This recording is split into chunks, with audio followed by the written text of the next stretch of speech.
श्रीमद् भागवत कथा के अंदर सबसे पहले ब्राह्मण का ही जिक्र आया। आत्मदेव नाम का ब्राह्मण, और बताया कि ब्राह्मण वास्तविकता में कौन है और कैसा होना चाहिए। बताया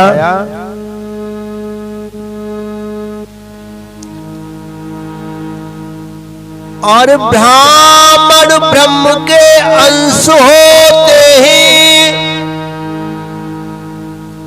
जो वेदों की राह बताते हैं,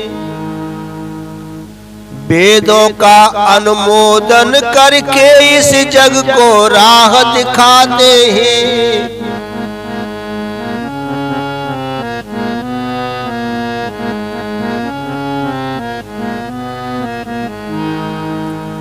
बताया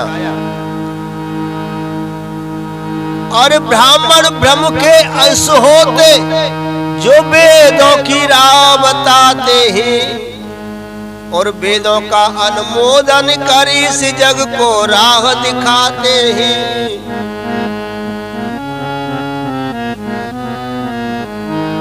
और धर्म की रक्षा में बढ़कर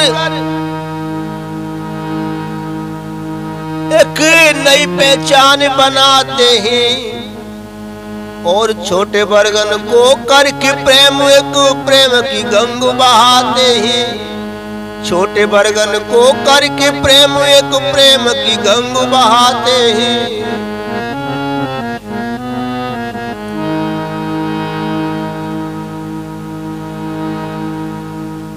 बताया कि ब्राह्मण ब्रह्म के अंश होते, जो वेदों की राह बताते हैं और वेदों का अनुमोदन करके इस जग को राह दिखाते हैं। धर्म की रक्षा में बढ़कर एक नई पहचान बनाते हैं और सबको साथ में लेकर के चलना इनका ही स्वभाव है। एक प्रेममयी गंग बहाते हैं। ऐसा व्यक्ति ब्राह्मण कुल में जन्म लेने के बाद ऐसा गुण जिसके अंदर है, वो वास्तविकता में ब्राह्मण है। बताया था कि समोदम स्तप शौचम क्षांतराजमेव च ज्ञान विज्ञान आस्तिकम ब्रह्म कर्म स्वभावजम। जिसका स्वभाव, जिसका धर्म, जिसका आचरण, जिसका चाल चलन, जिसका व्यवहार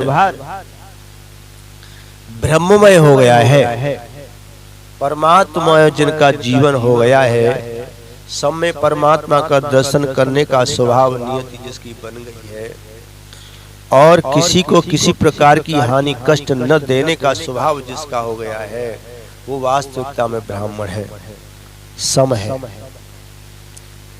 दम है, अर्थात मन और इंद्रियों का जिसने दमन किया है, बुरी संगतियों से जिसने अपने आप को हटा लिया है, स्तप सोच जो अंदर बाहर की पवित्रता को धारण की है, तन की, मन की, धन की, वाणी की पवित्रता को जिसने धारण किया है और हर तरह से जो शांत है, संयमी है, सदाचारी है, विवेकशील है, ज्ञान विज्ञान का जिसको पूरा अनुभव है और जो आस्तिक है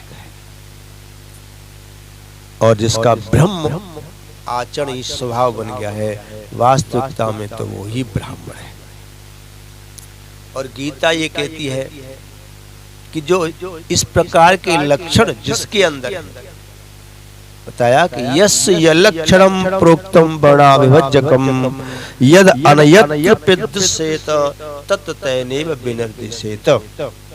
अर्थात ये लक्षण जिस प्राणी के अंदर है, चाहे वो किसी भी वर्ण में जन्म उसने क्यों नहीं लिया हो, वो वास्तविकता में ब्राह्मण ही है। क्योंकि कहा है कि जन्म ना जायते शूद्र संस्कारात द्विज उच्यते।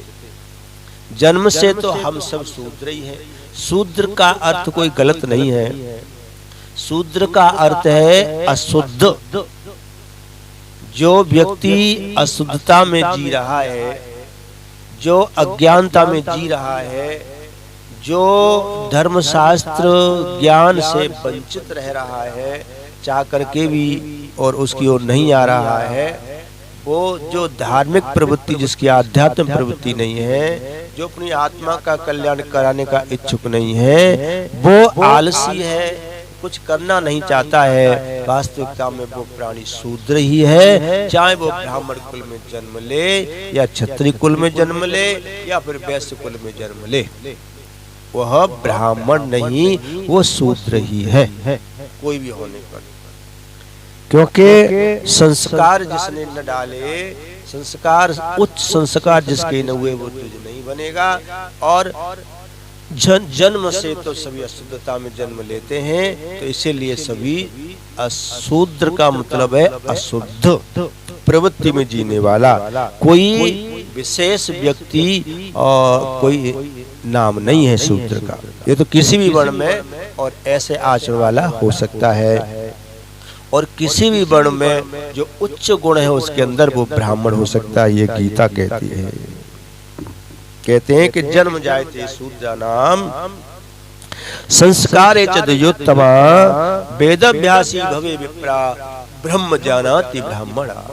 जिसने ब्रह्म को जान लिया, जानना ही नहीं, मानना ही नहीं, बल्कि उसके अनुसार जिसने आचरण कर लिया, अपने जीवन यापन को जिसने व्यवहार में ब्रह्म को ले लिया और ब्रह्म के अनुसार ही और सत्य के साथ, शुद्ध आचरण के साथ, पवित्रता के साथ, किसी को कष्ट न देने के भाव के साथ और जीवन यापन करता, आत्मोद्धार के लिए जीता है और दूसरों को भी जीने देता है और सबको प्रेम करता है, वास्तविकता वो प्राणी ब्राह्मण ही है, चाहे वो किसी भी कुल में जन्म क्यों न ले।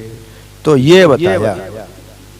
और संतजन कहते हैं कि वेद भाषा में बताया कि ब्रह्म सत्य जगत मिथ्या, जो ब्रह्म ईश्वर को छोड़कर किसी अन्य को नहीं पूजता और न याद करता है किसी को, केवल परमात्मा के अलावा, अर्थात किसी दूसरे में जिसकी आसक्ति नहीं है, ब्रह्म को जानने वाला है और जानने की कला, वेदाचरण करने वाला है तथा ज्ञान, साहस, संयम, विनम्रता और संस्कार लिए हुए है, वही सच्चा ब्राह्मण है। ये ज्ञानी जन